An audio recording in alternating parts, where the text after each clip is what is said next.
Tal y como lo habíamos anunciado, tenemos con nosotros a Jaime Aristi Escudel.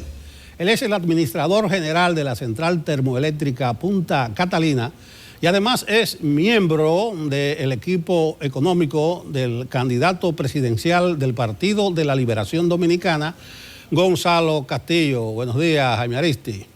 Muy buenos días, Nelson. Muy buenos días, Adis. Placer estar aquí con ustedes. Jaime Aristi, vamos a comenzar la conversación. Esto no es una entrevista, esto es una conversación, como dice un político por ahí. Tú dándonos una panorámica general de la situación de las plantas y si ya pasaron sus pruebas iniciales y ya está todo resuelto a su alrededor.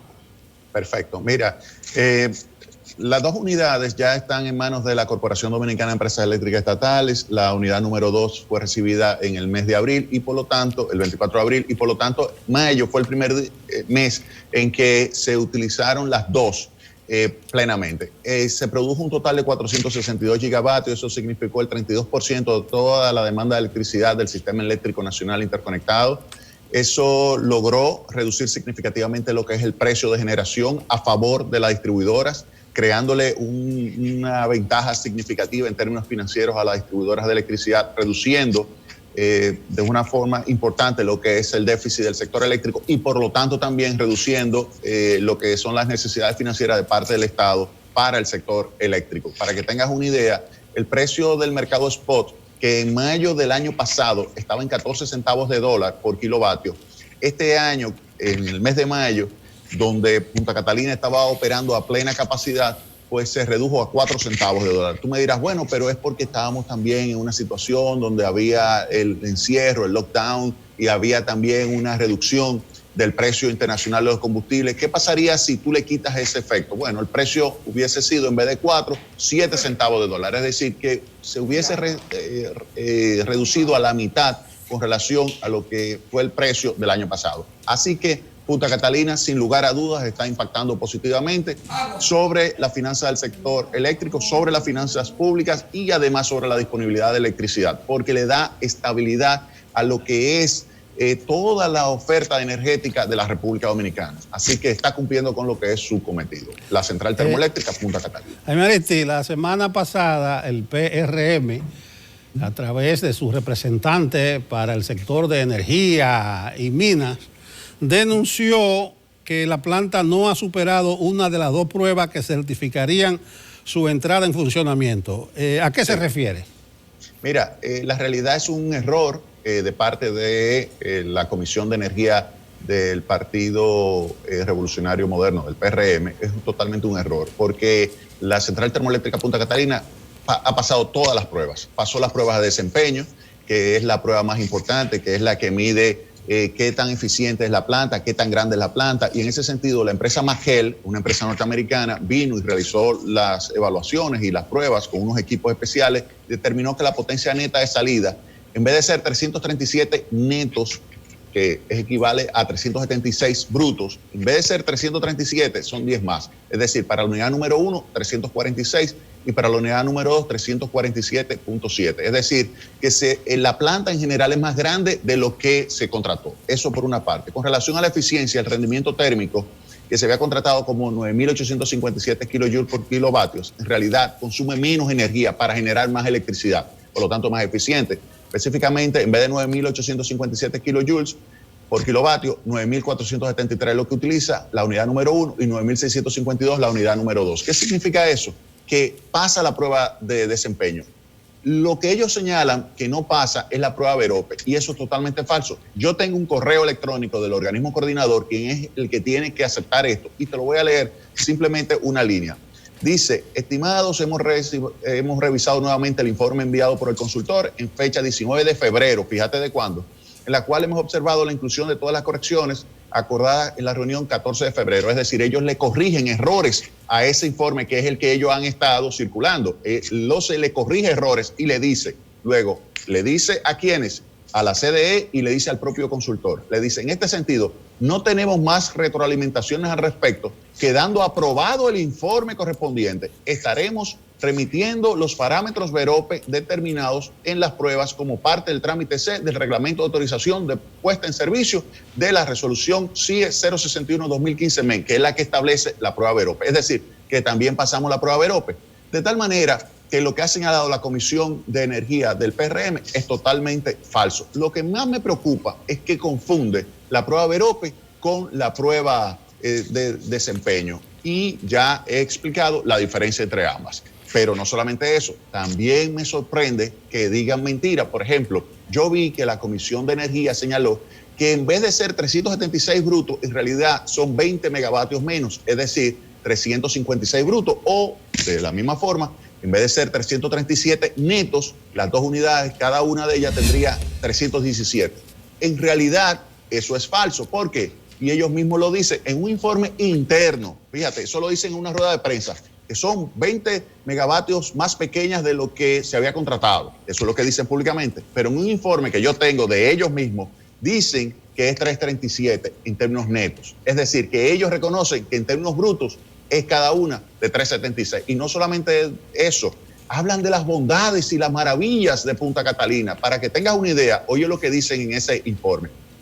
Esa cantidad de energía, la que va a producir con los 337 netos, del total comprado en el 2019 en el mercado del precio del mercado spot, de 16 centavos en el año 2019, para una factura de 973 millones de dólares, solo para el spot. Oye lo que dice, cuando tal cantidad de energía sea comprada bajo contrato a Punta Catalina a un precio de 8 centavos, mira lo que dice, que de 16 va a bajar a 8, entonces su adquisición costaría solo 473 millones de dólares para un ahorro de casi 500 millones de dólares. Eso lo dicen ellos. Entonces la pregunta es, ¿por qué cuando tú haces una rueda de prensa, mientes al país, dices que Punta Catalina en vez de ser 376 es 356, cuando internamente en el informe privado que haces dentro de tu comisión para manejo interno del partido, tú dices que es 337 en términos netos, que equivale a 376 en términos brutos? Entonces hay que decir la verdad siempre, y eso ya se ha visto. Primero, que la Comisión de Energía no sabe de electricidad, y es algo preocupante, no sabe electricidad porque confunde la prueba VEROPE con la prueba de desempeño. Y segundo, miente al país cuando dice que en vez de ser 376, el megavatios brutos, la capacidad de generación de Punta Catalina es únicamente 356 megavatios brutos. Por tanto, puedo dejar de lado totalmente lo que son las afirmaciones de la Comisión de Energía del PRM y concentrarme en lo que es generar electricidad, que es lo que estamos haciendo nosotros. Cada día estamos produciendo entre un 95 y un 96% de nuestra potencia, que equivale a alrededor del 32% de toda la electricidad de la República Dominicana. Muy bien, muchos elementos técnicos revestidos del componente político. Aunque terminaste con el aporte de Punta Catalina, yo quiero que tú le digas al televidente, Jaime Aristi, qué significa que la central termoeléctrica haya pasado las pruebas de desempeño, porque la gente lo que quiere saber es cuándo la tendremos a plena capacidad. No, ya está operando a plena capacidad. Óyeme bien una cosa, ahora mismo, para que tú tengas una idea, hay unidades que han salido por mantenimiento y que tienen más de un mes y tú no lo has notado. O sea, ahora mismo se ha reducido de forma significativa la cantidad de apagones. Cuando tú ves apagones es porque están haciendo reparaciones en las líneas. De norte, de sur y de este. Eso es OET, que es la de transmisión. Pero Punta Catalina ha suplido la falta de oferta energética proveniente de otros generadores. Por ejemplo, hay generadores que están operando a la mitad. Hay generadores, por ejemplo, que en esta semana salieron por una situación de una falla en sus líneas de conexión, es decir, las líneas de transmisión que la conectan fallaron, ellas tuvieron que salir, como fue el caso de la Quiqueya 1, Quiqueya 2, y sin embargo, Punta Catalina soportó el sistema.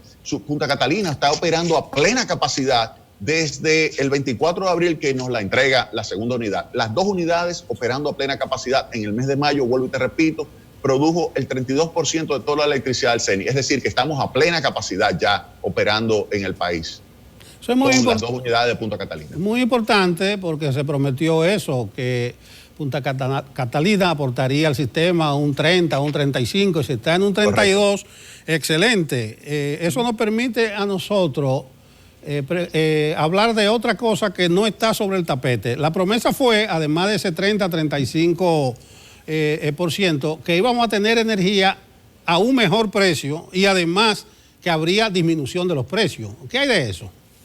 Mira, en realidad ya Punta Catalina ha reducido significativamente los precios. Fíjate que te dije que el precio del mercado spot, que es el precio al que tiene que comprar fuera de contrato las distribuidoras, y que estaban pagando en el mes de mayo del año pasado 14 centavos de dólar por kilovatio. Ahora en el mes de mayo que recién pasó, estaba pagando 4 centavos de dólar. Es decir, eso es un ahorro importantísimo para la distribuidora.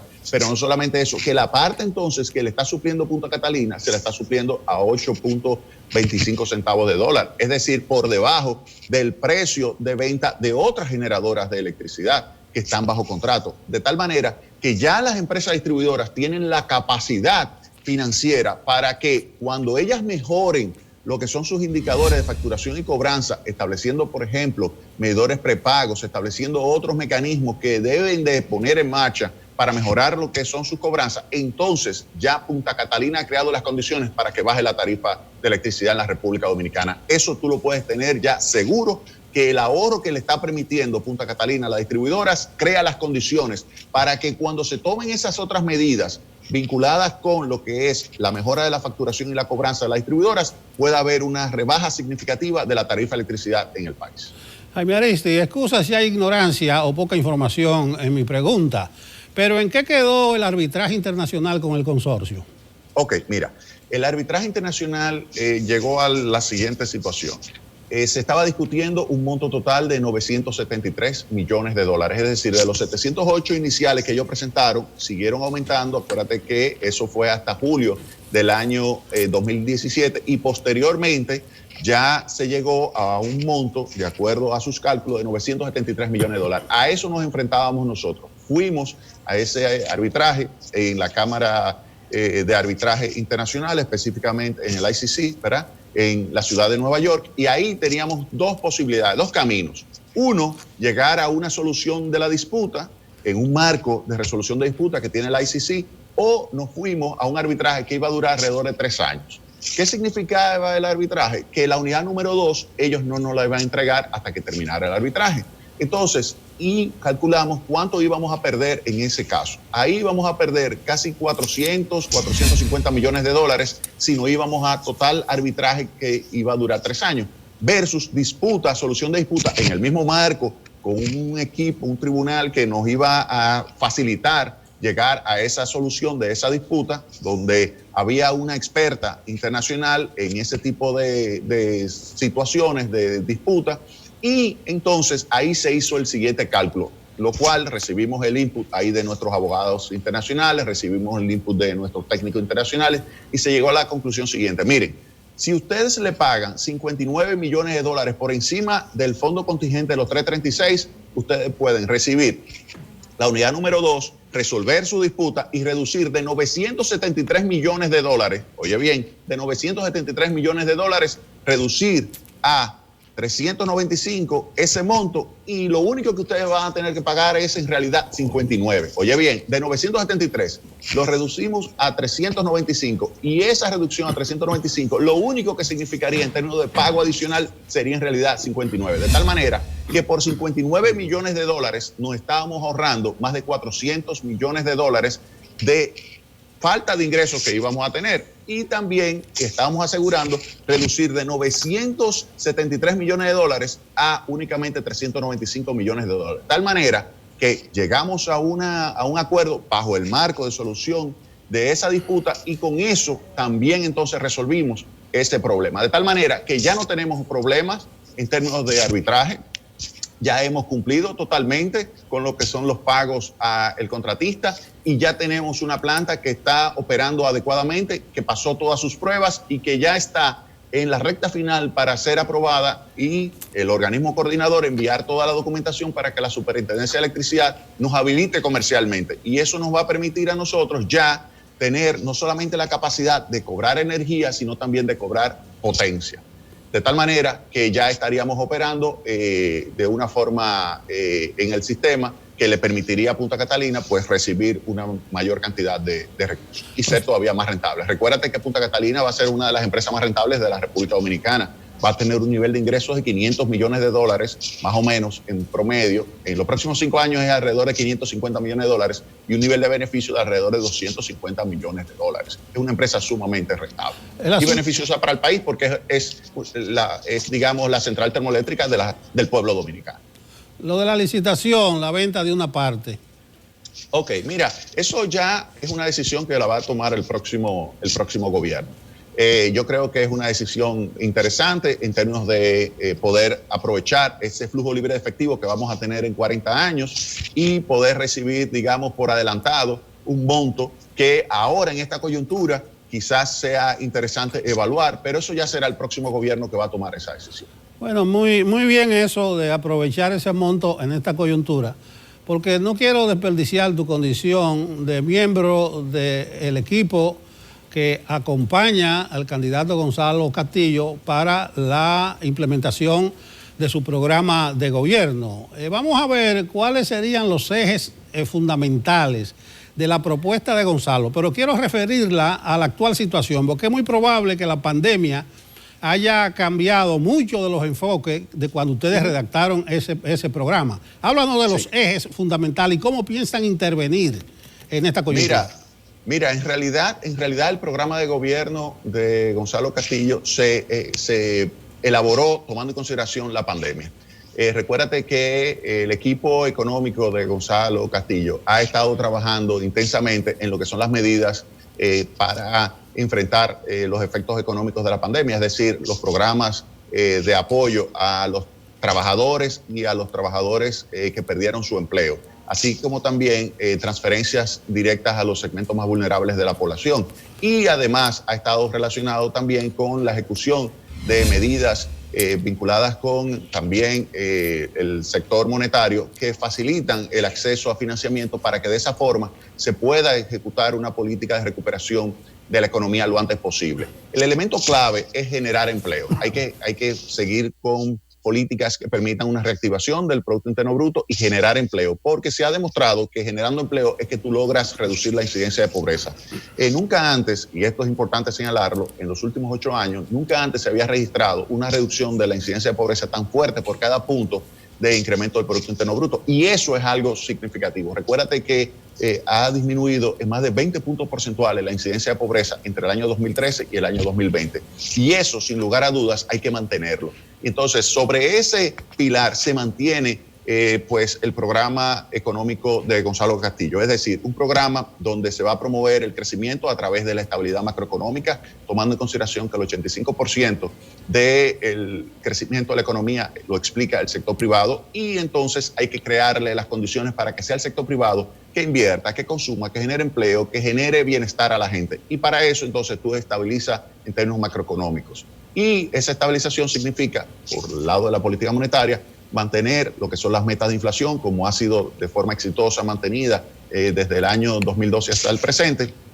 Y con esas metas de inflación, entonces tú logras tener una tasa de inflación baja que te ayude además a mantener lo que son otros indicadores clave de la economía, como es el caso de la volatilidad del tipo de cambio. Se va también a mantener esa volatilidad lo más bajo posible, de tal forma que el sector privado pueda asignar sus recursos de la forma más inteligente posible y que aporte más al crecimiento de la economía.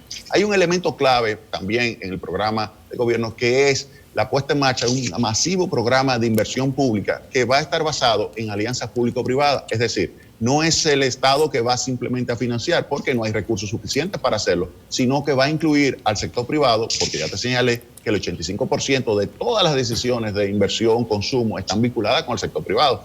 Entonces, si tú involucras en ese programa de inversión pública al sector privado, con ese esquema de alianza público-privada, se pudiera entonces acelerar el ritmo de crecimiento. Ese es un caso que se puede aplicar perfectamente a las 100.000 viviendas que se van a poner en marcha, que se van a poner en construcción y que va a beneficiar al pueblo dominicano. ¿Por qué te digo esto? Porque recuérdate que el principal activo de muchísimas familias a lo largo de su vida es una vivienda. Si tú le ayudas a 100.000 familias a tener una vivienda en mejores condiciones, pues tú vas a estar mejorando a lo largo de su vida lo que son sus condiciones de vida. Y por eso 100.000 viviendas es clave dentro de este programa de gobierno. Pero esto tiene un efecto multiplicador significativo que va a tender a acelerar el ritmo de crecimiento. Y por eso, dependiendo cómo terminemos este año, vamos a tener un crecimiento el año que viene que pudiera estar entre el 6% y el 8%, dependiendo cuánto termine este año la economía. De tal manera que ese programa de gobierno se pensó con esta pandemia y se va a ejecutar de tal manera que permita la reactivación de la economía, pero al mismo tiempo colocarla en lo que es un estado de crecimiento sostenido, como lo logró hacer el presidente Danilo Medina. Mira, yo quiero, porque esto es muy importante, antes de que tú me sigas preguntando sobre temas vinculados con el programa, yo quería tocar el tema de la ceniza, que es un tema importante. Yo creo que vale la pena. Sí, pero podemos apartar eso para no perder la ilación con esa parte del programa de gobierno. Sí. No se pueden manejar los mismos indicadores de pobreza. Es que la pandemia lo ha trastocado todo. Claro. Y va a haber más pobreza extrema, mucho más desigualdad. Ahí están los informes de la CEPAL y del Banco Mundial. En ese sentido, se va a necesitar mucho dinero prestado y no se descarta que haya que amarrarse con el Fondo Monetario y todo eso y todo lo que ello implica. Vamos a hablar del endeudamiento, del problema del gasto social, porque reitero, los índices ya no son ni serán lo mismo. Y ustedes van, más que hablar de generar empleo, como tú dices, ustedes tienen que plantear recuperar empleos. Dice la Asociación de Industria que un 30% de los empleos que están en suspenso ahora no se van a recuperar y probablemente sea así a nivel general. Entonces, más que generar, recuperar y más que trabajar con los índices de pobreza actuales, verlo potenciado. Sí, mira, no cabe duda de que tú tienes un impacto negativo sobre las condiciones de vida de la población, porque recuérdate que tú lograste reducir la incidencia de pobreza entre el 2012 y el 2020 por el hecho de que antes tú tenías una persona trabajando en el hogar y cuando colocas otra persona trabajando en ese mismo hogar, tú te colocas inmediatamente, aunque sea sueldo mínimo, te colocas inmediatamente por encima de la línea de pobreza. Ahora bien, con esto de la pandemia, uno de ellos perdió el trabajo, por ejemplo, y esto lo coloca nuevamente bajo pobreza. Entonces, hay que hacer un esfuerzo significativo para tú generar empleo. Cuando tú me dices, hay que recuperar, tienes toda la razón, se recupera el empleo, pero en realidad lo que tú estás generando empleo. Tú tienes que producir empleo en la República Dominicana y en eso la inversión pública es fundamental. Las compras públicas son fundamentales. Tú me dirás, pero tú tienes una restricción presupuestaria. Claro que tú tienes una restricción presupuestaria que implica que tú vas a necesitar más recursos internacionales en términos de colocación, ya sea de bonos soberanos, como otros países lo están haciendo, ya sea también de utilización de fondos de organismos internacionales como el que tú señalaste, el Fondo Monetario Internacional, el Banco Mundial, el Banco Interamericano de Desarrollo. Todas esas fuentes ya se están poniendo en marcha, lo que son conversaciones con ellos, y ellos están más que abiertos. Ya de hecho el Fondo Monetario Internacional desembolsó 650 millones de dólares de un desembolso rápido que tienen para este tipo de coyuntura, y se espera, óyeme bien, se espera que en las próximas semanas continúen esas conversaciones y que cuando se llegue ya al gobierno el 16 de agosto, pues entonces se pueda poner en marcha lo que son los programas adecuados de financiamiento de lo que es esa política de inversión pública y de compras públicas encaminadas a recuperar la economía. Eso está totalmente contemplado en lo que es el programa de gobierno. Yo insisto en estos días que el candidato que resulte electo, lo que se está echando es un gravísimo problema encima, porque no será fácil administrar, regentear este país. Antes de pasar a lo de la ceniza, el problema eléctrico, yo vi que de la propuesta de Danilo estaba regular, institucionalizar al sector, pero de eso ya no se habla. Perdón, no sé yo la bien. Institucionalización del sector eléctrico en sentido general. La institucionalización. Sí, hay mucho cabo suelto en ese sector. Entonces no veo que se está apuntando hacia ahí, sino a aumentar la generación, abaratar los costos, pero a veces eso es una lucha sin cuartel ahí adentro. Sí, mira, en el programa de gobierno se establece claramente lo siguiente. El presidente Danilo Medina ayudó a tener una generación de electricidad más barata. Lo hizo construyendo Punta Catalina, lo hizo estimulando que empresas que antes producían en diésel y fuel oil se conviertan a gas natural, y lo hizo estableciendo una mayor cantidad de energía renovable.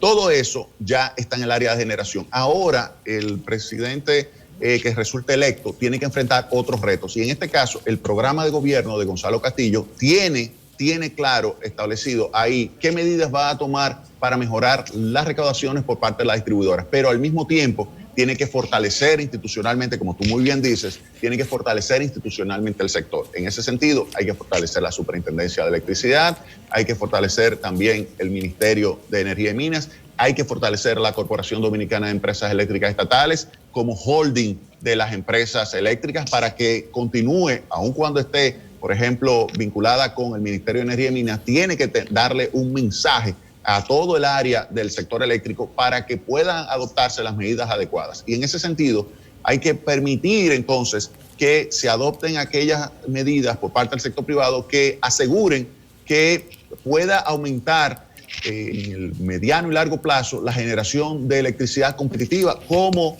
está ahora supliendo Punta Catalina, porque ten en cuenta lo siguiente: Punta Catalina, que son 752 megavatios, va a ayudar para que en los próximos 5 años tú puedas tener otra generación de la magnitud de Punta Catalina que te satisfaga lo que es el aumento de la demanda de electricidad que tú anualmente vas a estar registrando. De tal manera que esperamos que cuando se adopten todas estas medidas, que se le mande una señal adecuada al mercado, al sector privado, estos puedan poner en marcha proyectos de generación tan eficientes y tan grandes como la central termoeléctrica Punta Catalina. Ese sería el objetivo. Sí, pero tiene toda la razón que hay que fortalecer el tema institucional en el área del sector eléctrico, sin lugar a dudas. Sí, las cenizas, ¿a qué te refieres?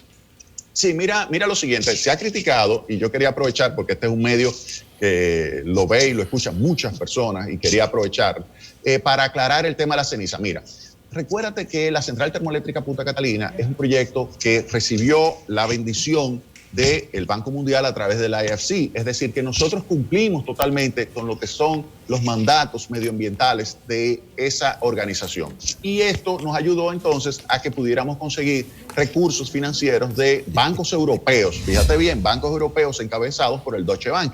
Y ese financiamiento entonces se condicionó a que cumpliéramos totalmente con lo que son las medidas medioambientales establecidas en la guía del Banco Mundial. Entonces, nosotros hemos cumplido totalmente esas guías.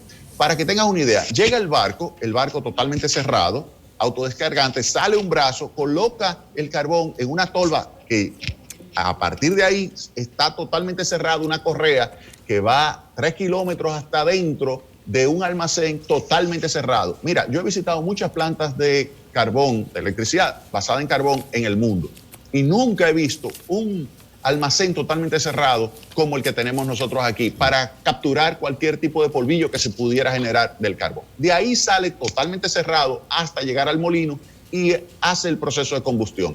Cuando ya al final se queda el subproducto, que es lo que se llama ceniza, ahí ese subproducto tiene un uso industrial que nosotros le estamos dando en una primera etapa con las cementeras. Hay cementeras en la República Dominicana que ya están yendo a retirar el producto. Claro está, como todavía no hay una demanda total por el producto, hay una parte de ese producto que queda. Y de acuerdo a las guías medioambientales del Banco Mundial, había que tener, y lo tenemos, un patio especializado de ceniza. ¿Qué tiene ese patio especialmente construido para la recepción de esas cenizas? Tiene una protección en el subsuelo que permite que se pueda manejar de forma totalmente socialmente y medioambientalmente sostenible lo que sería esas cenizas. Para que tengas una idea, el sistema de revestimiento que tiene en su parte inferior es un revestimiento primero de arcilla, luego viene una geomembrana de polietileno de alta densidad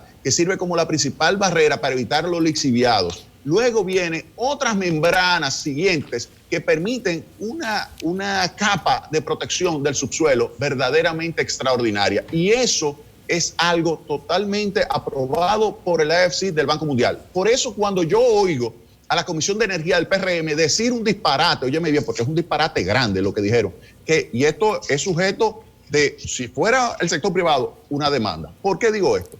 Porque es un disparate decir que Punta Catalina está tirando simplemente en el suelo la ceniza. No, y que no tiene un depósito correctamente construido. No, Lo que tiene Punta Catalina es un patio de cenizas correctamente construido, aprobado por bajo la guía del IFC y monitoreado por esos bancos europeos, que permite un depósito inteligente de lo que es esas cenizas. Y no solamente eso, que cuando concluya cada celda, porque es por celda, cuando se concluya cada celda, se cierra, se le coloca una capa vegetal y se coloca entonces, además, se le coloca una geomembrana, una membrana solar que permite la captura de lo que son los rayos del sol y la generación de electricidad, de tal manera que ese patio de cenizas va a estar totalmente cubierto, como hay otros en los Estados Unidos, totalmente cubierto con esa geomembrana, y va a poder producir electricidad solar, o sea,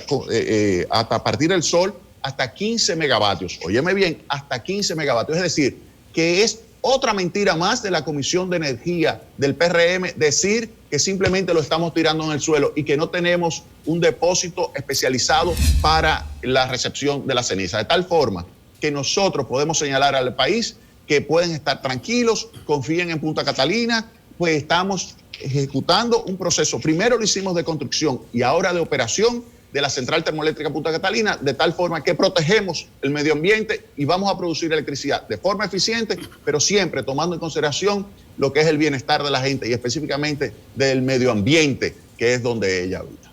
Gracias, Jaime Aristi. No, gracias a ustedes, Nelson y Alex.